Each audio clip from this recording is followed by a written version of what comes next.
Deməli, müəllimlər, axşamınız xeyir olsun. Bizim bugünkü dərsimiz olacaq qısnama, yəni bullying. Bullyingin qarşısının alınması yolları olacaq.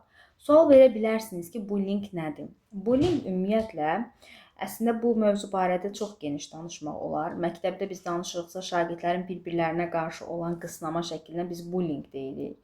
Yəni bu mövzunu biz məktəbdə, ailədə, iş mühitində, ümumiyyətlə cəmiyyətdə, yəni insanların çox olduğu, bir-birinə qarşı göstərdiyi zorakılıq davranışlarından biri olan bir bəhsdir. Bullying zarafat deyil. Yəni bullying adi bir mübahisə də deyil, adi bir təsadüfi konflikt də deyil. Yəni bullying bir insanın başqa bir insana davamlı şəkildə alçaltmasıdır, qorxutmasıdır, psixoloji zorakılıq etməsidir, təhqir etməsidir, təcrid etməsidir, fiziki zərər verməsinə biz bullying deyəcəyik.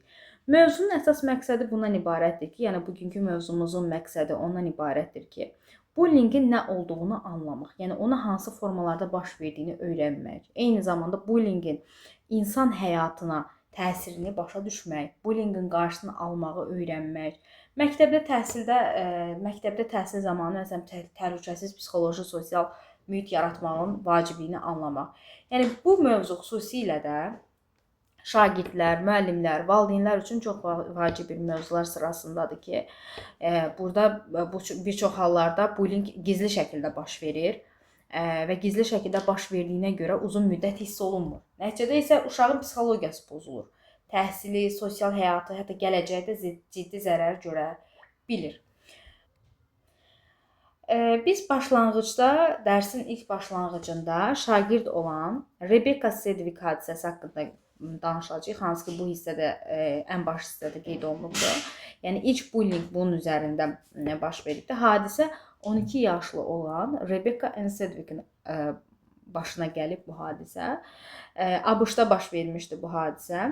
Hadisənin qısa məzmunu belə deyilir ki, müəllimlər, Rebecca deyir 12 yaşında olanda 12 yaşından başlayaraq məktəbdə sosial mediada davamlı şəkildə təhqirlərə məruz qalırmış və onu alçaldırlarmış, ələ salırlarmış, psixoloji təzyiq göstərirlərmiş. Yəni bu təzyiqlər o qədər güclü olub ki, Rebecca bir ağır depressiyaya düşüb. Yəni bir müddət xəstəxanada yerləşdirilsə də, ona qarşı edilən verbal və psixoloji hücumlara davam edibdi. Davam etdiyinə görə uzun müddət davam edən bu psixoloji təzyiq nəticəsində şagird, yəni Rebecca intihar etmişdir. Yəni bu hadisə bizə bir dərs verir. Yəni günümüzdə də belədir də. Günümüzdə baş verən, məktəbdə baş verən, həyatda, real həyatda baş verən hadisələrdən biz özümüzə dərs götürürük. Və bu Rebecca'nın başına gələn hadisədən sonra biz özümüz bir nümunə götürürük ki, sözlə edilən zorakılıq da təhlükədir. Yəni bullying insanın psixologiyasını dağıda bilir. Biz bunu təyin etmiş olduq. Yəni sosial mediada edilən təhqirlər də real həyata ciddi təsir yaradır. Bullying bəzən insanı ümidsiz vəziyyətə də sala bilir. Belə deyək, yəni vaxtında müdaxilə edilməsə çox faciəli nəticə ola bilər, hansı ki Rebecca kimi intiharla nəticələnə bilər. Məsələn, buradan bir nəticə çıxarda bilərik. Bir daha deyirəm. Bullying adi zarafat deyil. Psixoloji zorakılıq görünməsə də, yəni insanı bir növ içəridən parçalayan bir prosesdir. Uşaqların davranışlarında dəyişiklik olduqda, yəni biz buna mütləq diqqət etməliyik. Məktəb, ailə, cəmiyyət birlikdə hamı buna nə etməlidir? Müdaxilə etməlidir. Bir daha deyirik, bullying nədir? Müəllimlər, bullying bir şəxsin və yaxud qrup şəklində də ola bilər. Qrupun digər bir şəxsi davamlı şəkildə incitməsidir, alçaltmasıdır, onu qorxutmasıdır, ona psixoloji və fiziki zərər verməsinə deyilir. Bullying əsasən davamlılıq prinsipi var. Hansı ki bullying bir dəfə baş verən bir hadisə deyil də, bu davamlı təkrarlanan bir prosesdir. Məsələn, hər gün bir uşağın lağa qoyulması. Tutaq ki, sinifdə bugün Əli lağa qoydu, sabah Zəhra lağa qoyulacaq. Bu davamlılıqdır. Həmişə eyni uşağın qrupdan uzaqlaşdırılması, davamlı şəkildə bu uşaq qrupdan uzaqlaşdırılır. Davamlı olaraq eyni uşağa sən bacarıqsızsan, sən balaca boysan deyilməsi, məsəl üçün də şagirdi nə edir? Davamlı şəkildə təkrarlanır. Buna deyirik davamlılıq. Güc bərabərsizliyi var. Bu hansı ki bullying edən tərəf var ki, özünü daha güclü hesab edir. Bir də bunu deyim sizə, bullying edən şəxsə biz bully deyirik. Bully, yadınızda saxlayın.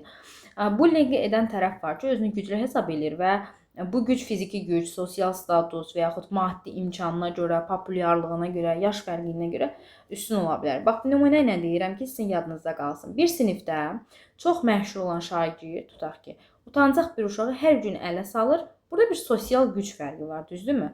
Yəni o məşhurdur və yaxud onun maddi imkanı çox yaxşıdır və yaxud bədəncə o digərindən çox üstündür, fiziki gücü var. Başlayır onu ələ salmağa. Bu artıq güc bərabərsizliyinə aiddir.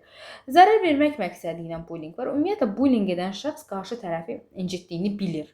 Bəzən zarafat edirəm desə də, yəni qarşı tərəfin pis olduğunu görə ona başlayır bullying etməyə. Buna görə də biz bullyingin növlərinə ayıracağıq. Bullyingin növlərini, yəni müxtəlif təsnifatı var. Birinci təsnifatı, 4 təsnifatı var. Biri var məqsədinə görə bullyingin növləri, biri var davranışına görə bullyingin növləri, biri də var dolayı, biri var birbaşa təsir etmək, biri var dolayı təsir etmək. Ən sonunda da xüsusi növ bullying var. Biz ilk öncə başlayacağıq məqsədinə görə bullying. Məqsədinə görə bullying bu hissədə qeyd olunub, diqqətlə baxın. Məqsədinə görə bullying iki cür olur. Məqsədli bullying var, məqsədsiz bullying var. Məqsədli bullying odur ki, yəni bu məqsəd yönlü şəkildə edilir. Bilərəkdən edilir. Şagird bunu bilərəkdən edir. Bilir ki, qarşısındakı şəxs yəni başa düşür, inciyir, qorxur, bunu qəsdən edir. Yəni bu zaman şagird alçaldır, qorxudur, intiqam alır, psixoloji sarsıntı yaşaya bilir. Məsələn, bir şagird başqa uşağın nitq qüsuru ilə, tutaq ki, bilərəkdən hər gün lağ eləyirsə, deməli o bilir ki, bu uşaq inciyəcək də, bunun nitq qüsuru var. Bu onu məqsədli şəkildə edir, bildiyi halda eləyir. Buna məqsədli bullying deyirik. Sonra var məqsədsiz bullying. Məqsədsiz bullyingdə baxın, düşünülməmişdir. Məsələn, belə deyim, bəzən insan etdiyi hərəkətin qarşı tərəfə nə qədər zərər verdiyini bilmir, başa düşmür də, hiss eləmir bunu. Amma davranış neyinir? Nəticə olaraq da zərər verir. Məsələn, görürük ki, məktəbdə uşaq bir-birini vurubdu, necəsə də təsadüfi bir hadisə olubdu. Deyirsən, niyə yoldaşını vurubsan? Deyir, istəmədən oldu. İstəmədən ona zərər verdi. Məqsədsiz şəkildə, məsəl üçün. Bu da odur. Məsələn, deyirik ki, bir qrup uşaq, kök uşağa davamlı şirin kök deyə müraciət edir. Əslində, bu onlar üçün sevimli mənasındadır. Onlar uşağa deyir, şirin kök. Yəni, sən şirinsən, toppuşsan, minnoşsan. Amma qarşı tərəf onu elə başa düşmür. Qarşı tərəf onun kök olduğuna görə ona zarafat etdiklərini başa düşür. Şagirdlər əksində burada məqsədsiz, yəni düşünülməmiş bullying edirlər. Bu zaman nə olur? Bu zaman həmin uşaq özünü pis hiss etmiş olur və bu da bullying sayılır. Və biz burada tədris bullyingi görürük. Müəllimlər, tədris bullyingi nə deməkdir? Yəni bu vacib bir hissədir bölmədə. Yəni bəzən müəllim özü fərqində olmadan şagirdə qarşı psixoloji təzyiq yarada bilər. Məsələn, həmişə eyni uşağı danlaya bilər, sinif qarşısında onu alçalda bilər, digər uşaqlarla müqayisə edə bilər, səndən heç nə olmaz deyə bilər. Yəni şagirdin səhvini hamının yanında elə etmək, ələ salmaq, bu kimi davranışlar şagirddə özünə inamı məhv edə bilər. Yəni tədris bullyinginin nəticələri nədən ibarətdir? Şagird məktəbdən soyuya bilər, dərsdə danışmağa qorxu yarana bilər, özünü bacarıqsız hiss edə bilər, sosiallaşmaqdan çəkinər, depressiya yarana bilər. Yəni bu göstərdiyimizlərin hamısı tədris bullyinginə aid. İkinci təsnifata aid idi bullyingin göstərdiyi davranışa görə bullyingin növləri. Biz burada fiziki bullying, qeyri-fiziki bullying görürük və qeyri-fiziki bullyingin də özünün növləri var. Birinci fiziki bullyingdən başlayaq. Fiziki bullying dedikdə fiziki güc tətbiq olunur. Yəni şagird kimsə vurması, itələməsi, saçını kəsməsi, çantasını cırması, əşyasını sındırması, şagird bir-birinin yolunu kəsməsi, əşyalarını sındırması, qapının üzərinə bağlaması, bu kimi bunlar hamısı fiziki bullyingdir. Fiziki bullyingin nəticələri nə ola bilər? Məsələn, bədən xəsarətləri ola bilər, məktəb qorxusu ola bilər şagirddə, özünü zəif hiss edə bilər, daim stres altında yaşaya bilər. Məsələn, bir uşaq hər gün tənəffüsdə digər uşağın yeməyini əlindən alır. Bu fiziki bullyingdir. Bir uşaq daima digərinin başına vurur. Fiziki bullyingdir. Qeyri-fiziki bullyingdə isə ümumiyyətlə fiziki təmas yoxdur. Amma psixoloji zərər daha güclüdür. Yəni ondan fərqli olaraq. Qeyri-fiziki bullyingin əməllər 3 növü var. Verbal, qeyri-verbal, bir də sosial. Verbal nədir? Burada sözlə edilən bullyingdir. Məsələn, qarşı tərəfi təhqir edirsən, ləqəb qoyursan, tutaq ki, balaca boyda deyirsən cırtdan. Və yaxud təhqir edirsən, təhqiramiz sözlər deyirsən, alçaldırsan, hədə qorxu gəlirsən, məsxərəyə qoyursan, bu verbal bullyingdir. Məsələn, deyirsən ki, sən heç nə bacarmırsan və yaxud sən çox çirkinsən. Səninlə heç kim dost olmaq istəməz və s. Bu kimi ifadələr hamısı nəyə aiddir? Verbal bullyingə aiddir. Ümumiyyətlə, verbal bullyingin təsiri ondan ibarətdir ki, bəzən insanlar düşünür ki, tutaq ki, qarşı tərəfə söz nə edə bilər? Amma davamlı təhqir etmək özünə inamı azaldır, özünə inamı məhv edir. İnsan içinə qapanmağa məcbur edir, uzun müddətli travma yaradır qarşı tərəfdə. Bunlara səbəb olmuş olur. Qeyri-verbal bullying müəllimlər söz olmadan edilən alçaldıcı davranışlara deyilir. Məsələn, istehzalı baxış, əl-qol hərəkətləri və yaxud göz çevirmək, mimika, gülüş obyektinə çevirmək. Tutaq ki, sinifdə bir uşaq danışanda hamının bir-birinə baxıb gülür, sakitcə hamı gülür və yaxud göz qaşla belə. Bu qeyri-verbal bullying hesab olunur. Daha sonra sosial bullying görürük biz burada. Sosial bullying insanın cəmiyyət tərəfindən təcrid olunmasına deyilir. Məsələn, tutaq ki, fiziki tərbiyə dərsində hər kəs oynayır, amma uşağı oyuna çağırmırlar. Bu sosial bullyingdir. Qrupdan kimsə çıxartmaq, hamını ona qarşı, məsələn, sinifdə hamını uşaqlar bir-birlərinə qarşı doldururlarsa, bu sosial bullyingdir. Qeybəti yaymaq, dostluqdan uzaqlaşdırmaq. Məsələn, sinifdə bütün uşaqlar bir uşağın ad gününə çağırılır, ancaq bir nəfər çağırılmır. O bir nəfərin çağırılmaması artıq sosial bullying hesab olunur. Yəni, sosial bullying niyə təhlükəlidir? Sosial bullying ona görə təhlükəlidir ki, insan özünü dəyərsiz hiss eləyir, tək hiss eləyir, bir növ sevimsiz, sevilməyən hiss edir. Bu isə depressiyaya səbəb ola bilər. Yəni, bu saydıqlarımız hamısı sosial bullyingin əlamətləri idi. Daha sonra bullyingin təsnifatının 3-cü qolu təsirinə görə bullying. Təsir formasına görə bullying vasitəli olur, vasitəsiz olur. Vasitəsiz deyəndə, yəni bullying birbaşa edilir. Tutaq ki, kiminsə üzünə qarşı təhqir edirsən, kiminsə vurursan, kiminsə itələyirsən. Bu birbaşa olan bir bullyingdir.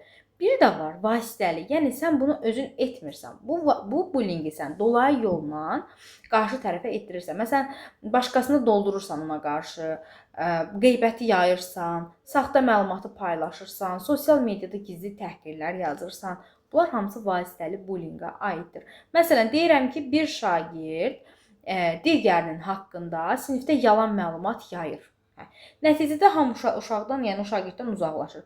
Bu vasitəlidir də, çünki məlumat yayırsa bu özü yaymır. Kimlərinsə vasitəsilə bu hadisə baş verir. Bu aid olacaq vasitəli bullyingə. Daha sonra müəllimlər xüsusi növ bullying var. Xüsusi növ bullyingdə cəmi bir dənə tərkibində kiberbullying var. Kiber bilirsiniz ki, internet və texnologiya vasitəsilə edilən bullyingdir. Yəni, harada baş verə bilər? WhatsApp, Telegram, Instagram, Facebook, TikTok, bu kimi platformalarda baş verir. Hansı ki, kiberbullyingin nümunəsi. Tutaq ki, deyirlər, link gələcək, açmayın. Mesajlar gələcək, oradan sizə link göndərəcəklər, açmayın. Açan kimi bütün kart məlumatlarınız daxil olacaq. Bəzən deyirlər ki, yanlışdır. Ancaq bu doğrudur. Çünki telefonun biz qeydiyyatdan keçən zaman müxtəlif mail adresləri ilə qeydiyyatdan keçirik və o linklərə toxunan zaman bizdən giriş üçün mail istəyir. Və maili təsdiqlədikdən sonra artıq bizim bütün məlumatlarımızı onlar hakerlərdə, kiber olduqlarına görə onlar əldə edə bilirlər. Ona görə bəzən deyirlər ki, təhqir mesajları göndərirlər, şəkil videoları icazəsiz paylaşırlar. Baxırıq ki, başqasının şəklini başqa bir səhifədə paylaşıblar. Çox da üzərinə mənasız və pis sözlər yazıblar. Saxta hesablar açmaqdır, şayə yaymaqdır, qrup çatlarından kimisə uzaqlaşdırmaqdır, utandırıcı montajların edilməsidir. Bunlar hamısı kiberbullyingin nümunələridir. Kiberbullying təhlükəsi zamanı ümumiyyətlə daha təhlükəli ola bilər, çox təhlükəli ola bilər. Çünki 24 saat davam edə bilər, çox müddət davam edə bilər, çox insan onu görə bilər, məlumat tezliklə yayıla bilər, silmək biraz çətin ola bilər.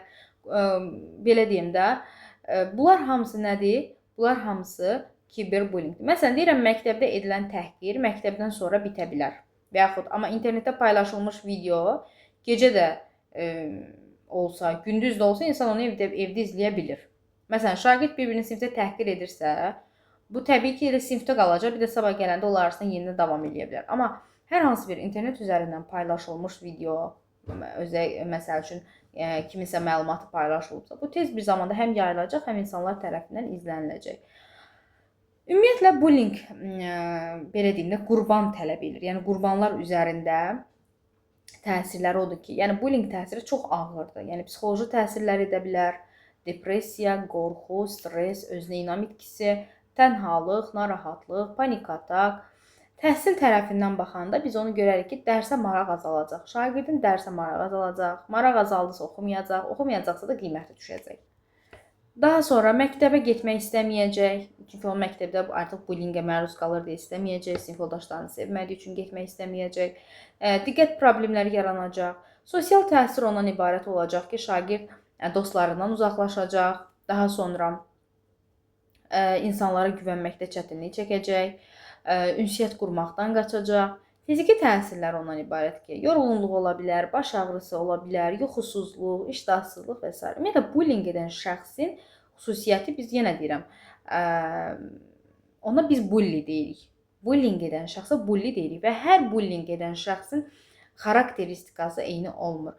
Bəzən özü də zorakılıq görmüş olur. Məsələn, müəllimlər tutaq ki, hər kəsin bir psixologiyası var da. Tutaq ki, mən, məsəl üçün deyirəm, mən bullying görən bir şəxsəm və mən böyüyəndə qarşı müəllim olmuşam və qarşıma çıxan hər kəsə onu təsirini, özüm onun təsiri altındayam və hamıya onu yeridirəm də, bildiniz necə? Mən beynimdə şuur altında nə varsa onu qarşı tərəfindəkinə çatdırıram. Mən özüm bullyingə məruz qalmışamsa, qarşı tərəfindəkini də bullyingə məruz edirəm. Məcbur edirəm, zorakılıq edirəm ki, sən bunu etməlisən, məcbursan. Məsələn, müəllimlərimiz həmişə deyirdi ki, tutaq ki, yazı yazarkən, məsələn, birinci sinifdə başlayanda ən çox bu hadisə ilə biz rastlaşırıq, ona görə bu nümunə deyirəm. Deyirlər ki, yazı yazarkən həmişə sağ əlinizlə yazın. Amma bəzi şagirdlər var, sağ əllə yaza bilmir də, sol əllə yazır və deyirlər həmin şagirdlərin sol beyni daha yaxşı inkişaf edib. Məsələn, sol əllə yazırlar və müəllim məcbur edir ki, sən sağla yazmalısan. Bunun özü də bir bullyingdir. Yəni, demək istədiyim ondan ibarətdir ki, biz bullyingi artıq kiçik yaşlarından şagirdlərə tətbiq edirik.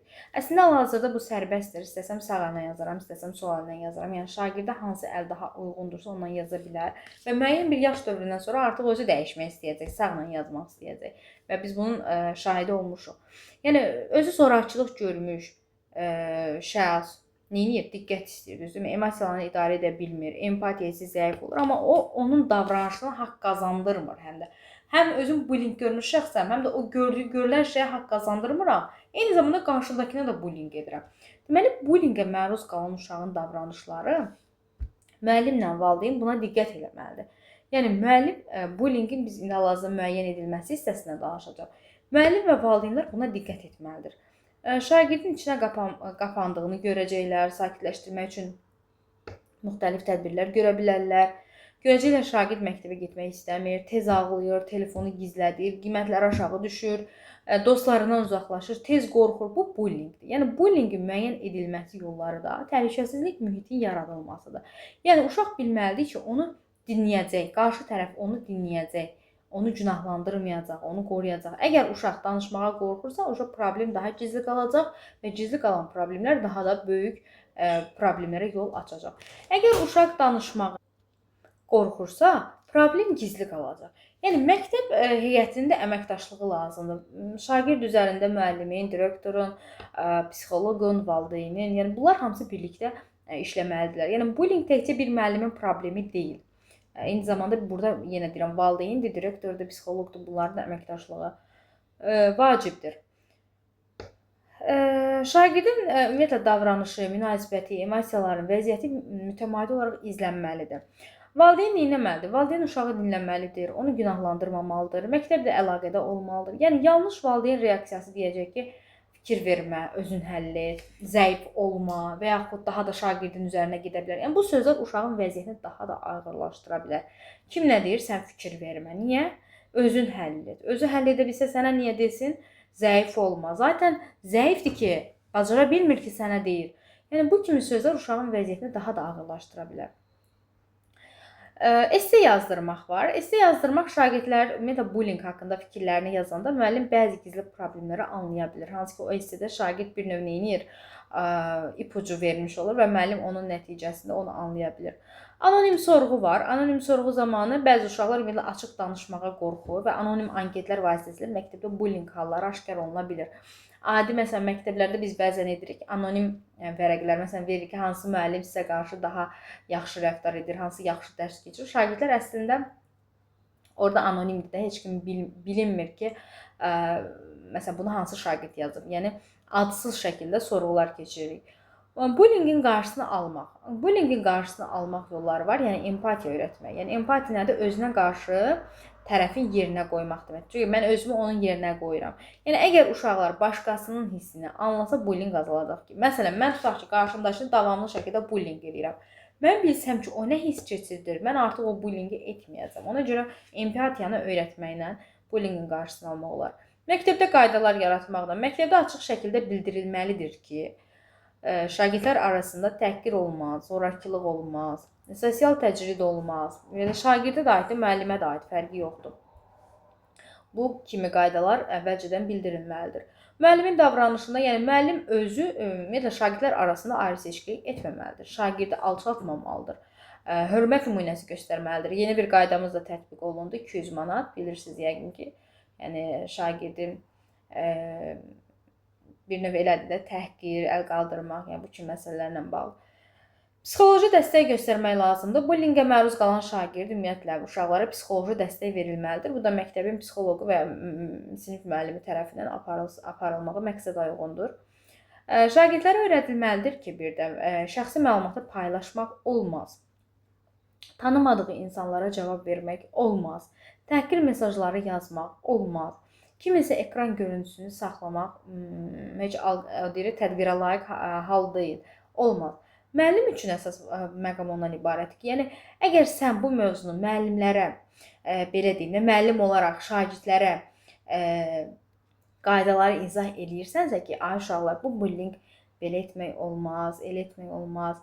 Yəni şagird deməlisən ki, sən onun yerində olsan nə hiss edərdin?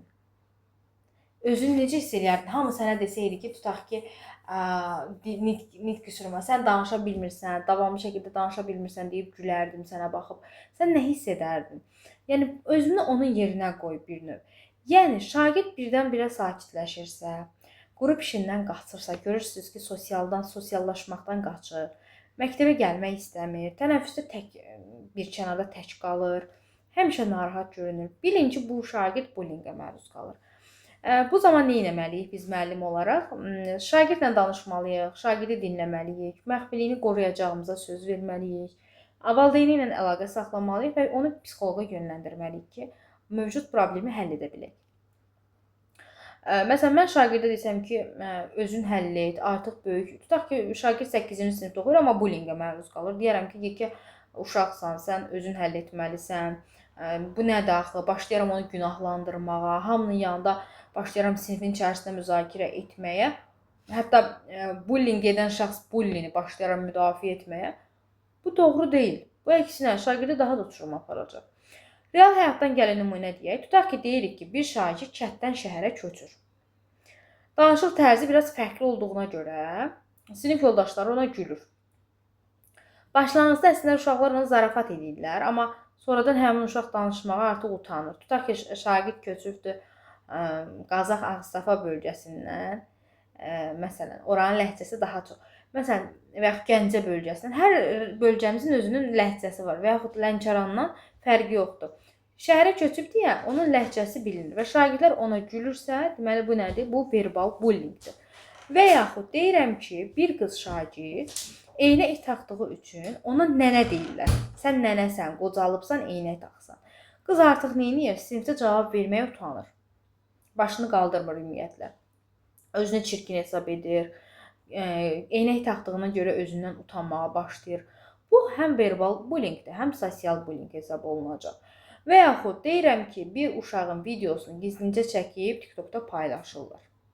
Gündəmimizdə belə videolar çoxdur. Sinif yoldaşım paylaşır. Hamı da ona gülür. Bu artıq kiberbullyingdir. Ümumiyyətlə, bullying uzun müddətli təsirləri olur. Yəni, bullying yalnız uşaqlıq dövrünə təsir eləmir də. Bəzən insan böyüyəndə də insanlara güvənə bilmir. Yəni, bullying təsir edir. Sosial qorxusu yaşayır, özünü dəyərsiz hiss edir, ünsiyyət qurmaqda hamıdan uzaqlaşır, çətinlik çəkir. Ümumiyyətlə, bullying, yenə deyirəm, zarafat deyil, ciddi psixoloji zorakılıq hesab olunur. Yəni, insan həyatını məhv edə bilir. Buna görə də məktəb, ailə, müəllim, psixoloq, cəmiyyət hamı birlikdə bullyingə qarşı mübarizə aparmalıdır. Daha sonra, yəni Bizim bullying mövzusunu keçməkdə məqsədimiz ondan ibarətdir ki, təhlükəsiz şəraitdə, sağlam məktəb mühitində şagirdlərin tədris almasını təmin etmək. Yəni hər bir şagird özünü təhlükəsiz hiss etməlidir, fikrini sərbəst deməyə bacarmalıdır, alçadılmamalıdır, qorxmamalıdır. Yəni bullyingin qarşısı almaq cəza ilə yox, həm də biz onu düzgün tərbiyə edərək, empatiya göstərərək, hörməti öyrədərək, sağlam ünsiyyət, psixoloji dəstək verərək də bullyingin qarşısını ala bilərik. Bir sözlə, yəni bullying bir insanın bir növ həyatını dəyişə bilər. Yəni ona görə insanlar bir-birinə ehtiyatla, hörmətlə, anlayışla davranmalıdır. Bəzən baxırsan ki, insan günümüzdən gətirək, bir-birinə söz demək istəyirsən, amma deyə bilmirsən. Deyirsən ki, qarşındakının qəlbinə dəyərəm. Məsəl üçün, sən düşünürsən, qarşındakını düşünürsən. Amma qarşındakı birdən sənə elə bir cümlə ifadə edir ki, bunun özü bir bullyingdir də. Yəni düşünmür ki, sən özünü necə hiss eləyərsən. Yəni bullying anlayışı, bullying növü, bullying səbəbləri, nəticələri, eyni zamanda kiberbullying, müəllimlə valideynin burada rolu, real həyatda nümunələr, hamısı haqqında demək olar ki, geniş şəkildə sizə izah verdim. Qısa PDF də var, mən də göndərəcəm, amma çox qısadır, o sizə kifayət eləməyəcək, oradan oxusanız da kifayət eləməyəcək. Buzqıran strategiyasından da biz burada istifadə edirik müəllimlər. Yəni buzqıran bilirik də nədir? Şagirdlərin bir-birini tanıması üçün onların arasında ünsiyyəti formalaşdırmaqdır. Yəni bullyingdə də istifadə olunur. Amma mən sizə məsləhət görərdim ki, dərsi elə kitabın özündən oxuyasınız, o daha məqsədə uyğundur. İnşallah növbəti dərsdə görüşənədək.